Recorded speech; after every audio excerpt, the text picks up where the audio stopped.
읽겠습니다. 끝으로 나의 형제들아 주 안에서 기뻐하라. 너희에게 같은 말을 쓴 것이 내게는 수고로움이 없고 너희에게는 안전하니라. 아멘. 여러분에게 예수님은 어떤 분이십니까?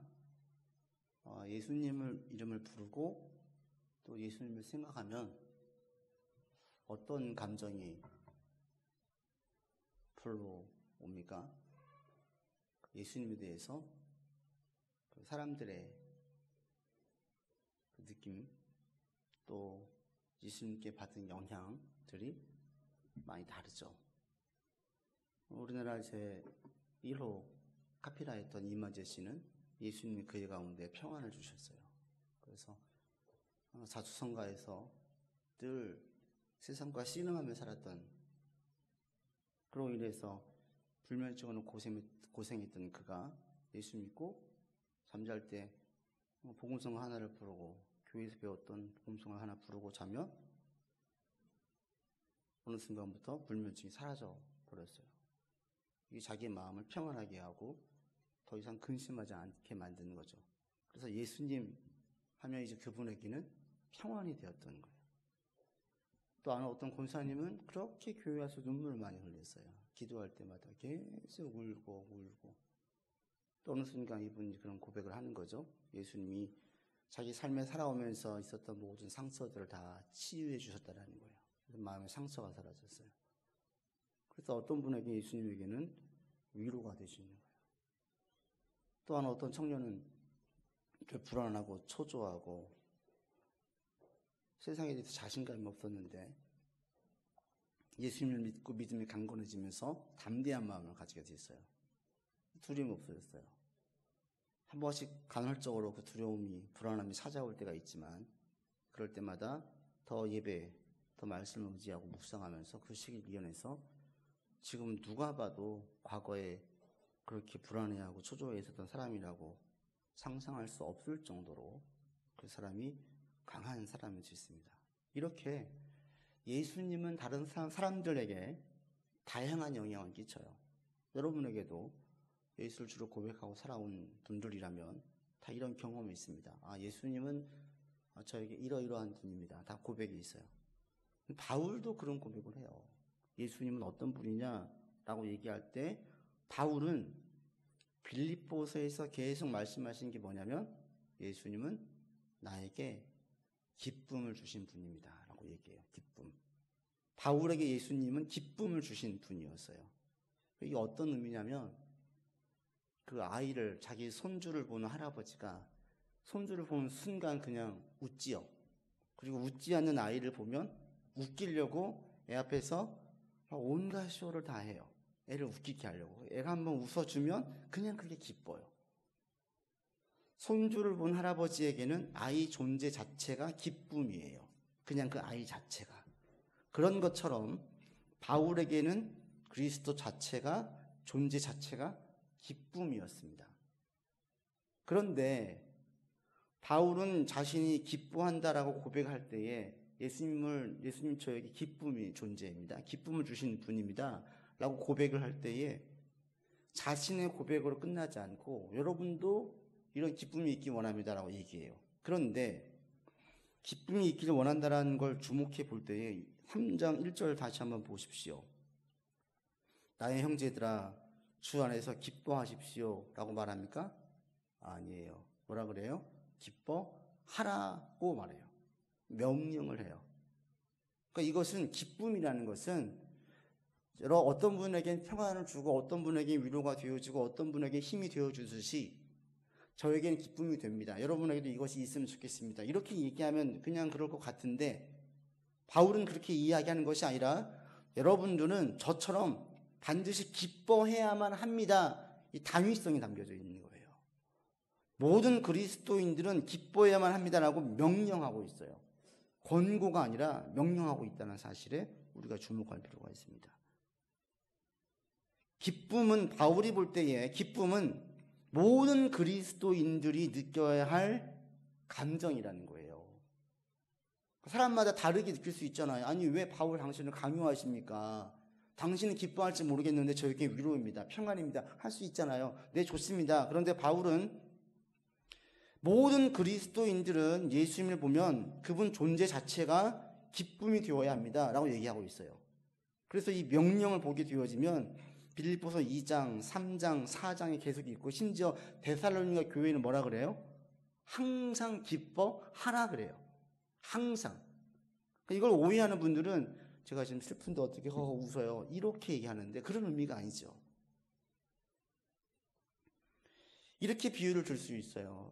지난 5월에 최근 유명 가수의 오빠 분이 SNS에 글을 올렸어요. 이분이 뮤직비디오 촬영 감독인데 복막염 사기로 투병 중에 있어요. 근데 이분이 지난 5월에 글을 올렸는데 의사들에 대한 그 아쉬움, 서운함을 올린 거예요. 왜 의사들은 제가 이미 죽은 것처럼 그렇게 진단을 내리고 말을 할까요? 어느 병원 하나 저에게 조그만 소망, 힘이 되는 말은 하지 않을까요? 아무도 어느 의사도 자기한테 힘이 되는 말을 해주지 않는다라는 거예요. 그래서 이것을 글을 올렸고 또 의사협회에 있는 어느 분이 관계자분이 거기에 대해서 좀 해명식의 글을 올렸어요. 그럴 수밖에 없는 이유들에 대해서 또 죄송하다고 하면서 올렸어요. 지금도 가끔 글을 올리면서 자기가 견뎌보겠다라고 글을 올리고 있고 치료를 받고 있습니다. 지금 현대의학으로는 치료가 불가능하다는 거예요. 이분 예를 들어 그렇지만 여러분 생각을 해보세요. 이분처럼 가는 병원마다 죄송합니다. 우리 병원에서는 치료가 불가능합니다. 제가 볼 때는 아무리 길게 봐도 6개월을 넘기기 힘들겠습니다. 이게 한 병원이 아니라 모든 병원마다 다 그런다라고 생각을 해보십시오. 얼마나 절망스럽겠어요. 그 중에 한 곳이라도 지금 임상 실험하는 것이 있는데 한번 해볼까요? 이 말 자체가 위로가 되지 않을까요? 그럴 것 같아요. 모든 병원에서 다 포기했는데 어느 한 의사가 한번 해봅시다 해서 그분을 치료해 줬어요. 놀랍게도 그분이 살아났어요. 이런 기적적인 일들이 많이 있잖아요. 살아났어요. 그러면 이 환자에게 의사는 어떤 분이겠습니까? 기쁨의 존재예요. 기쁨의 존재. 의사를 볼 때마다 그냥 고개를 조아리면서 감사합니다. 감사합니다 하지 않겠어요? 새 삶을 주셨으니까. 그 볼 때마다 웃음이 나오지 않겠어요? 하나 미소를 짓지 않겠어요? 얼마나 감사해요. 모든 식구들 주변 사람들이 늘 걱정했던 자기 인생이 바뀌어져서 회복되어지고 누군가를 도와줄 수 있는 데까지 갔다면 얼마나 감사하겠어요. 정기적으로 병원에 올 때마다 이 사람은 감사할 것이고 감격할 거예요. 그 의사를 생각하면 기쁠 수밖에 없어요. 지금 바울이 얘기하는 기쁨의 의미가 이런 의미예요. 하하하 웃으십시오 의미가 아니에요. 마음의 기쁨이 솟아오르는 거예요. 불치병을 앓고 있던 환자가 자신을 치료해 준 의사를 볼 때마다, 새 삶을 살게 해준 의사를 볼 때마다 보이는 반응이 지금 바울이 말하고 있는 기쁨의 의미예요. 바울은 자신이 말기 암 환자였어요. 그렇게 고백을 해요. 죄인 중에 괴수라. 바울은 스스로 말기 암 환자로 봤어요. 때문에 바울은 그리스도를 볼 때마다 환자가 치유되었을 때에 의사를 보고 기뻐하듯이 기뻐한 거예요. 이게 자기한테 있는 거예요. 그런데 자신만 불치병 환자라고 보지 않고 모든 사람들이 다 불치병 환자라고 보고 있는 거예요. 복막염 사기, 어떤 사람은 폐렴, 또 위암, 어떤 사람은 피부암, 췌장암, 다 말기 환자들이라는 거예요. 다 말기 환자들. 다 포기했어요. 근데 이들이 예수님 만나가지고 다 치료받은 거예요. 그러니까 그리스도인들이라면 기뻐할 수밖에 없다라는 거예요. 그렇지 않겠습니까? 진정한 그리스도인들이라면 예수님을 보면 기쁨이 솟아날 수밖에 없어요. 왜? 내가 암 환자였거든요. 불치병 말기 암 환자였거든요. 병원에서는 다 포기했거든요. 그런데 예수님께서 의사가 되셔가지고 나를 고쳐주셨어요. 세상을 살게 하셨어요. 이 땅에서 살아나갈 수 있는 힘을 주셨어요. 여러분 한번 진지하게 다시 한번 스스로에게 자문해 보십시오. 예수님이라고 외칠 때 여러분 안에 이런 기쁨이 있으세요? 예수님. 한번 해보세요. 예수님 이렇게 화나 웃음 또 그래 한번 살 수 있는 의욕. 병이 나으면 그 다음에 다 모든 게 끝납니까? 아니죠. 또 현실이 만만치가 않잖아요. 힘들게 살다가도 정기검진 받으러 오면 그래 그래도 얼마나 감사해. 고백이 나오지 않겠어요? 그런 것처럼 힘들게 세상에서 씨름하지만 그 와중에 예수님 생각을 하면 내 마음의 위로가 되고 위안이 되면서 이게 기쁨이 됩니까? 이거예요. 바울은 이 기쁨을 우리 가운데 명령하고 있어요. 두 가지 의미가 있어요. 하나는 모든 그리스도인이 반드시 있어야 되는 당위성이 있고 또 한 가지는 그 위험성이 있기 때문에 그걸 명령하는 거예요. 왜? 기쁨을 빼앗길 수도 있으니까. 그럼 누가 기뻐할 수 있고 또 누가 기뻐하지 않게 되어집니까? 제가 묵상을 해볼 때 크게 한 5가지로 나눠줬어요. 첫 번째로 누가 예수님 보면 기뻐할 수 있냐면 첫 번째로 자신 과거에 말기 암 환자였음을 인식하는 사람들, 아는 사람들이 기뻐해요. 내가 예수님을 만나지 않았다면 내 인생이 진짜 파멸로 갔을 거야. 내 마음은 병들어 갔을 것이고 곤고할 것이고 분노와 원망이 가득했을 것이고 의기소침과 절망이 나를 완전히 쌓였을 거야. 내 인생이 끝났을지 몰라. 내 인생이 어떻게 끝났을지 몰라. 내가 예수님 안 만났다면 상상도 하기 싫어. 이런 사람들. 예수님을 만났기 때문에 내가 지금 이렇게 살 수 있어. 이렇게 고백하시는 분들은 예수님 하면 기쁜 거예요. 근데 이것은 모든 그리스도인들이 가장 먼저 인식해야 되는 부분이에요. 내가 진짜 말기 암 환자였어. 여러분 다 이런 고백이 드세요? 여러분 예수 안 믿었으면 어떻게 됐을 것 같으세요? 저는 말도 못해요.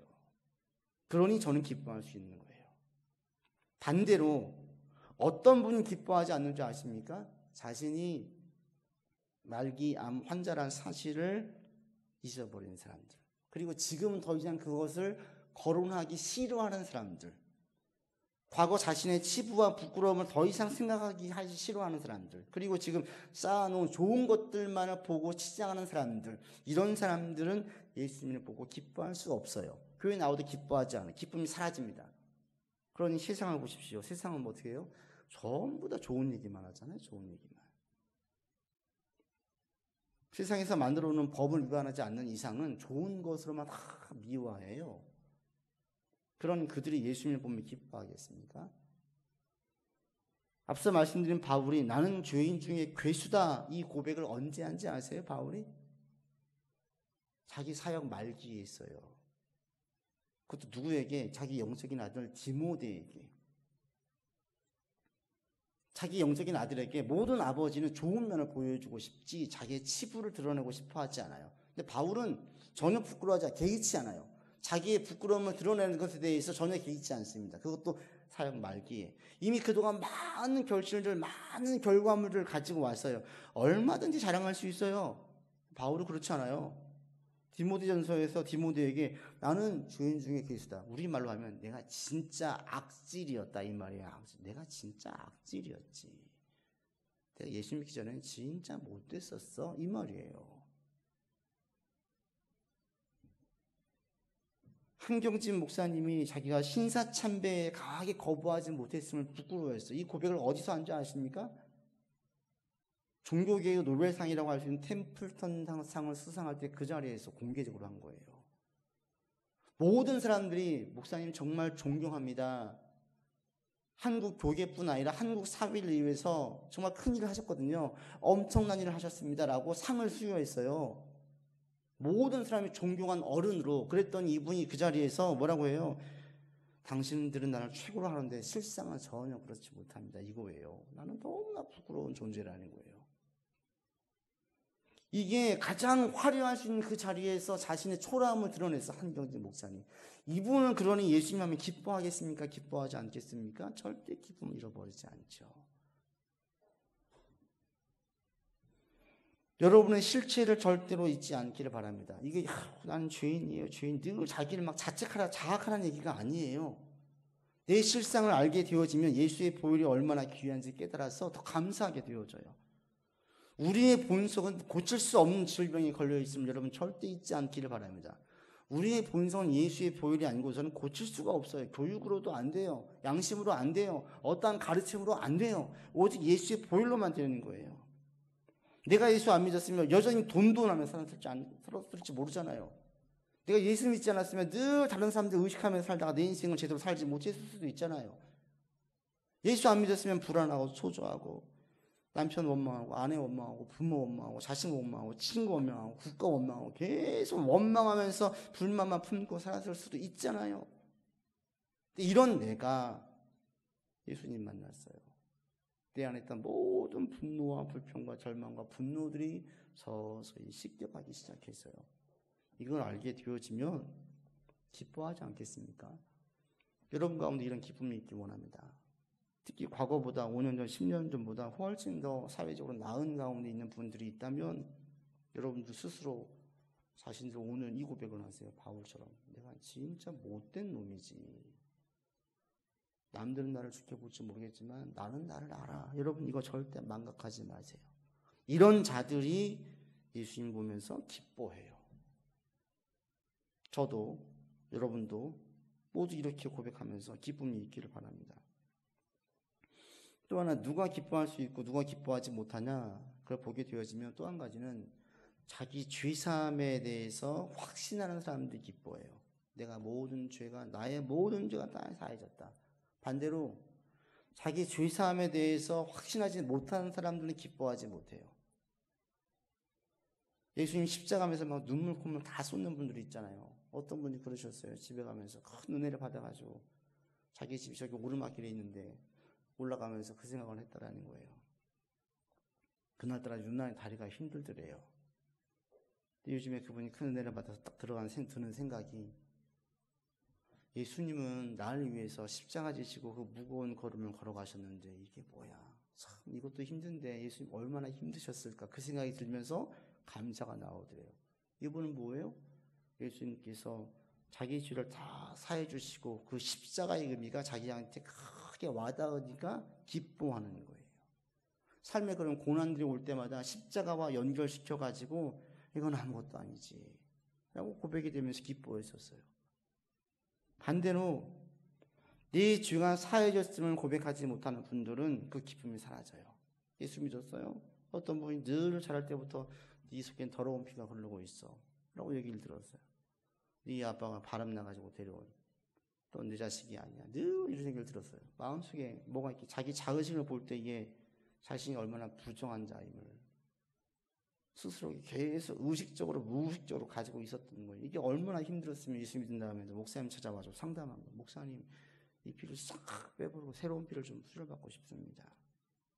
이런 사람들 순간순간 과거의 큰 죄 때문에 상처 때문에 자신이 다 모든 죄가 사해졌음을 용서했음을 확신하지 못한 사람들은 기쁨이 뺏겨져요. 어쩌면 지금 나의 죄 때문에 실망하신 분도 있을 것입니다. 내가 이거밖에 안 돼. 예, 그래요. 우린 그거밖에 안 돼요. 실망할 수 있어요. 내가 여전히 또 이런 죄를 저질렀습니다. 그럴 수 있어요. 그러면 이제 갑자기 기쁨이 사라지는 거예요. 여러분 그거 아세요? 그런데 내 죄는 돌이켜야 하지만 하나님의 자녀들인 우리의 신분에는 전혀 변화가 없어요. 죄만 돌이키면 돼요. 죄만 끊으면 돼요. 다시 일어나면 돼요. 절망하지 않아야 돼요. 그럴 때 그래 내가 이거밖에 안 되지만 이런 나를 예수님은 살리셨어. 나를 사랑하셔. 이 고백 그 찬송가에 있는 나를 사랑하심 나를 사랑하심 이 찬양이 이 죄에 대한 확신이 사함의 확신이 없는 분들은 이 찬양을 계속 부르는 게 좋습니다. 나를 사랑하신다. 나를 사랑하신다. 세상은 나를 사랑하지 않고 아무도 나를 주목하지 않지만 예수님 나를 주목하고 계시고 나를 사랑하신다. 계속 고백하면 그분 가운데 기쁨이 생성되어져요. 여러분 가운데 이런 기쁨이 있기를 바랍니다. 또한 어떤 분들이 이런 기쁨을 얻게 되어지느냐 예수님 믿을 때에 실제적인 결과물들을 바라고 거두는 분들이 기쁨이 있어요. 신앙생활 했어요. 사함도 받았어요. 자기가 과거에 어떤 존재인지도 알아요. 그런데도 5년, 10년 지난 다음에 이 기쁨이 사라지는 경우가 있어요. 어떤 경우냐면 자기의 삶과 믿음의 고백에 괴리가 있는 분들. 천국 가는 걸 알겠어요. 가면 좋은 것도 알겠어요. 그런데 이 땅에서 지금 자기 삶이 여전히 각박해. 너무 힘들어. 5년, 10년 지났는데 아무런 결과물도 없어. 이런 분들은 기쁨이 사라져요. 그런데 우리 예수님은 약장수가 아니에요. 이론가가 아니에요. 예수님 우리의 삶에 실제적으로 유익과 혜택을 주시는 분입니다. 그러니까 내 가운데 그런 게 하나도 없다면 여러분들은 욕심을 가지고 소망주에 기도하면서 결과물들을 바라셔야 돼요. 주님은 우리를 천국으로만 인도하시는 분이 아니라 성경은 사실은 천국에 대한 얘기, 메시지는 매우 적어요. 예수님 메시지의 대부분의 말씀들은 하늘나라에 대한 이야기가 아니라 이 땅의 삶에 대한 이야기예요. 이 땅에서의 하나님의 나라가 임하는 말씀들이 말씀 전체의 80%, 90%를 차지하고 있습니다. 천국 가는 것은 중세 이후로 언급되었던 이야기지요. 그 이전까지는 이 땅에서 어떻게 하나님의 나라가 임하게 할까, 여기에 포커스가 맞춰져 있었습니다. 때문에 내가 예수를 믿으면 그래, 난 죽으면 천국 가, 이렇게 가면 안 되고요. 그러면 이 땅에서 내가 어떻게 경작을 해가지고 열매를 맺을까, 과실을 맺게 할까, 결과물을 거둘까라고 고민하고 바라고 기대하면서 나아가야 돼. 그래서 그 결과물들을 거둬야만 해요. 처음엔 작은 걸 거두겠죠. 그러나 시간이 흘러가면 점점 많은 소출을 걷게 되어져 있습니다. 이게 신앙의 원리예요. 그래서 그리스도인들은 세상 사람들이 보는 결과물이 없어도 그리스도 안에서 있는 결과물들이 많다 보니까 기쁨이 있고요. 이 기쁨을 절대 빼앗기지 않게 됩니다. 누가 기뻐하지 못하겠습니까? 전혀 실생활에서 믿는 게 유익이 없는 분들, 도움이 전혀 안 되는 것.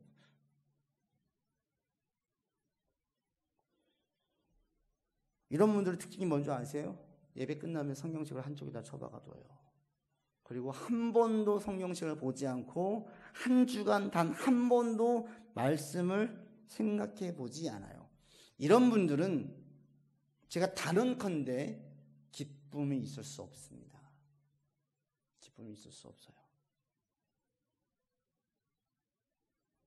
매일, 제가 지금 거의 매일 말씀 보내잖아요.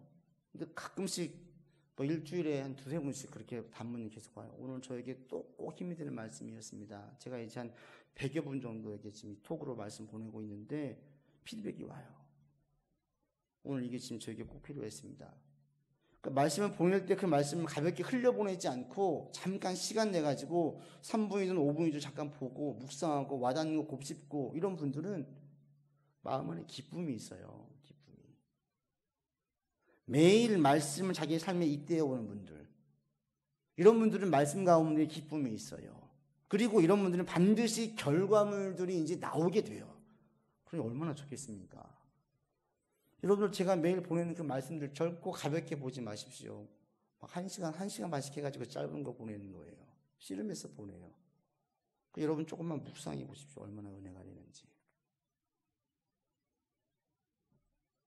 그럴 때에 매일매일 말씀을 못 보더라도 그 짧은 것만 가지고도 묵상해보고 생각해보고 곱씹어 보잖아요.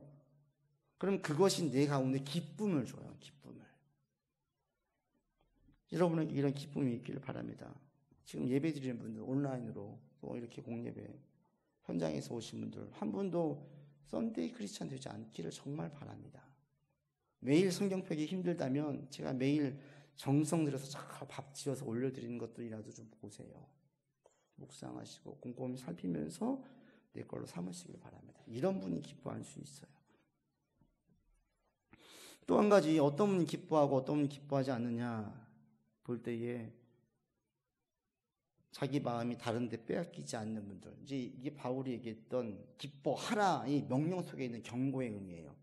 특히 이제 어떤 분들이냐면 상황이 과거보다 좋아지신 분들, 여러분의 상황이 지금 과거보다 좋아졌습니까?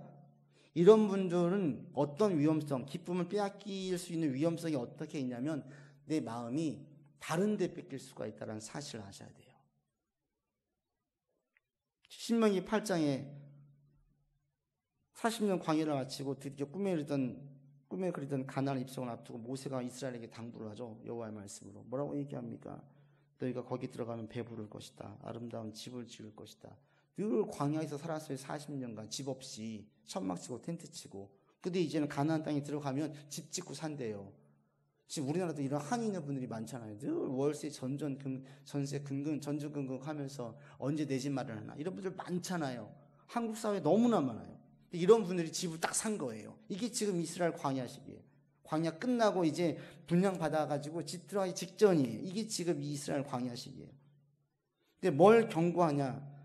너희가 거기 가면 소도 양도 번성해질 것이고 은도 금도 증식해서 많아질 건데 그때 마음이 교만해질까? 두렵다라는 거예요. 그러면서 마음 교만해지면 무슨 말을 한다고 하냐? 하나님을 잊어버린대요. 그러면서 하는 얘기가 나의 능력으로 내 힘으로 이걸 얻었다라고 너희가 말하게 된다는 거예요. 그러면 그때부터 기쁨은 다 사라져요. 하나님이 기쁨이 되지 못해요. 과거보다 지금 내가 좋아졌습니까? 근데 이 좋아진 것이 내가 수고해서 내가 고생해서 내가 잠 안 자서 내가 정말 머리를 온 힘을 다해서 여기까지 온 것이라고 생각이 든 분들, 불현듯 그런 생각이 들 때가 있어요. 막 주변에 사람들이 막 칭송을 해요. 아유 누구누구씨 정말 대단하십니다. 그 시기 잘 이겼네. 어떻게 했습니까? 막 하다 보면 자기 노하우를 설명해 주다 보면 내가 좀 괜찮은 사람으로 보여요. 내 수고로 여기까지 온 걸로 생각이 들어요. 그러면 그 순간 기쁨이 사라져요. 그 힘들 때 하나님께 매달리고 기도하고 주님 도와주십시오 간구하면서 애절한 마음으로 왔었던 그 시기를 다 깡그리 잊어버리고 내가 고생해서 얻은 것이라고 착각하게 되어져요. 점점 외부 활동이 많아지고 예배드리는 시간이 줄어들게 되어지고 그러면서 주를 예배드릴 때에 기쁨이 없어요. 찬양 부를 때 내 마음에 전혀 와닿지가 않아요. 기도할 때에도 그냥 맹숭맹숭해요. 이런 사람들은 기쁨이 사라지죠. 여러분 스스로에게 한번 질문해 보십시오. 지금 여기 오기까지 내가 노력해서 얻은 것입니까? 하나님께서 허락해 주셔서 오신 것입니까? 절대 혼동하지 않기를 바랍니다.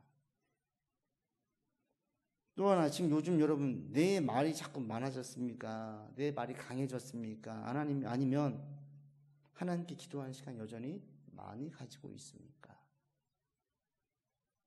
점점 나의 말이 강해지고 내 말이 많아졌다라면 한 번 더 우리들도 점검하고 내가 그러지 않기를 여러분 바라셔야 돼요. 왜? 자꾸 내 의가 드러나고 내 생각이 강해지면서 반대적으로 주님의 힘은 내 안에서 줄어들어가요. 기쁨은 사라지는 거죠. 그래서 바울이 경고하고 있습니다. 또 하나 정말 우리가 여러분 왜 기뻐해야만 하는지 바울이 얘기하냐? 우리가 기뻐하는 것을 너무도 싫어하는 존재가 있기 때문에 그래요. 우리가 기뻐하는 것, 예수님 생각할 때 기뻐하는 것을 너무너무 싫어하는 존재가 있어요. 누구겠습니까? 사탄이에요. 사탄. 절대로 이 존재를 망각하면 안 돼요. 사탄은 우리가 예수님 보면서 기뻐하는 이 반응을, 이 꼴을 못 봐요. 사탄은. 왜? 예수님 보면서 기뻐하면 거기서 생성되어진 선한 역사들이 있거든요. 선한 마음들이 불러올라와요. 기쁨의 샘이 계속 올라와요. 이게 다양한 방도로 세상에 선한 영향력을 끼칩니다. 이건 사탄이 못 보지요. 그러니까 수단과 방법을 가리지 않고 신실한 그리스도인들에게 어떻게든지 기쁨을 빼앗아가려고 막 정신없게 만들어요. 예수님 생각하지 못하게 만들어요. 네가 최고라고 만들어요. 불안하게 만들어요. 막 정신 쏙 빼놓게 만들어요. 감사하지 못하게 만들어요. 만족하지 못하게 만들어요. 자꾸 유혹해요. 자꾸 흔들어대요. 이게 사탄이 쓰는 방법이에요. 다양한 방법들로. 자꾸 세상의 화려한 것들을 보여주면서 이게 최고라고 자꾸 부추겨요. 이거 있어야지, 이거 있어야지. 그거 없어 어떻게 하려고 해. 여기에 빠지면 예수님께서 기뻐하신 것들, 예수님께서 가치 있게 여기신 것들을 점점 가치 없게 여기게 되어져요. 그리고 무가치한 것들, 크게 중요하지 않은 것들에 큰 가치를 두고 인생을 살게 해요. 이게 사탄이 기가 막히게 원하는 방법이죠. 그럼 인생 마지막 어떻게 되겠어요? 후회하는 거예요. 요즘 그 국가별로 월드컵 예선 경기가 한창입니다. 또 유로파 경기도 지금 있고 있습니다. 지난주에 네덜란드 팀이 시합 중에 우리에게도 축구를 좋아하시는 분들이 많이 알 텐데 에릭센이라는 선수가 쓰러졌어요. 이제 29살밖에 안 됐어요. 손흥민 선수와 함께 토트넘에서 뛰었던 아주 잘하는 선수죠. 쓰러진 거예요. 경기 중에 심정지가 왔어요. 모든 선수가 놀랐습니다. 동료들의 도움과 발빠른 의료진의 움직임으로 위기를 넘겼습니다. 몇 분간 심장이 정지돼 죽어 있었어요. 몇 분간. 그때 치료하지 못했으면 그냥 끝났죠. 살아났어요. 그거를 보고 1시간 반가량 경기가 지연됐는데 그걸 본 어떤 전 네덜란드 감독이 글을 SNS에 올렸죠. 우리 이번 사건을 통해서 무엇이 가장 중요한지 다시 보게 되었다. 가족과 친구들이 가장 중요하다. 이렇게 올렸어요. 심장 전문의들이 말하자 다시는 축구하면 안 됩니다. 에릭센 선수도 이제 축구를 못할 것 같은 그런 글을 올렸어요. 축구하면 안 된다라는 거죠. 유능한 축구 선수 한 명이 그라운드에서 쓰러지자 이 생명의 위협을 본 사람들이 많이 깨달아요. 그래, 가정이 최고야, 동료가 최고야, 건강이 최고야 깨달아요. 축구 경기 승리하는 것보다 건강이 최고 아니겠습니까? 가족이 중요한 게 아니겠습니까? 많은 돈을 벌을 무엇하겠습니까? 내가 죽어버린다면. 근데 이런 깨달음을 사탄은 정말 싫어하는 거예요.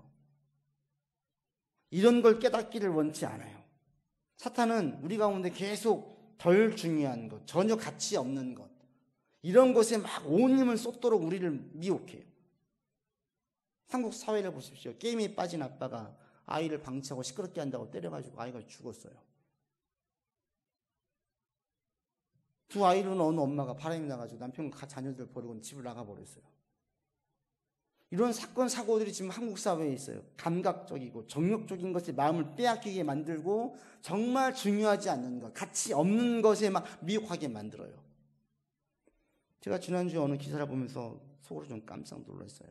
어떤 기사가 나왔냐면 중국에서는 명품 백을 쉽게 살 수 있답니다. 지금.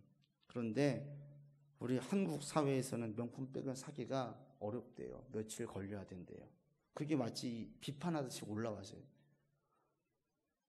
명품 백을 못 사는 걸 바로 못 사는 게 안타까워할 일입니까? 그런 생각이 뭐 이게 지금 조장하고 있는 전형적으로 우리에게 가치가 없는 것들을 자꾸 미우고 조장하는 거예요. 여전히 명품 백을 사려고 할 때 몇 시간씩 기다려야 된대요. 일찍 가서 사려고 한대요. 한정 상품이 되어지면 비싸게 팔려요. 이게 결코 좋은 사조가 아니에요. 혹시 여러분 가운데 나도 명품백 하나 있었으면 이 생각하시는 분 있으세요? 제발 없기를 바랍니다. 나는 언제 고급차, 외제차 한번 타보나 혹시 이런 분 있으십니까? 제발 없기를 바랍니다. 이런 것에 마음을 빼앗기지 않기를 바랍니다. 이렇게 조장하는 사회는 사단이 좋아하는 사회예요. 무가치한 것, 덜 중요한 것에 자기 인생을 다 바치게 만들어요. 얼마나 미련합니까? 지금 우리 한국 사회에도 여러분 주변을 살피면 이런 일들이 얼마나 많이 벌어지고 있는지 우리가 보게 되어집니다.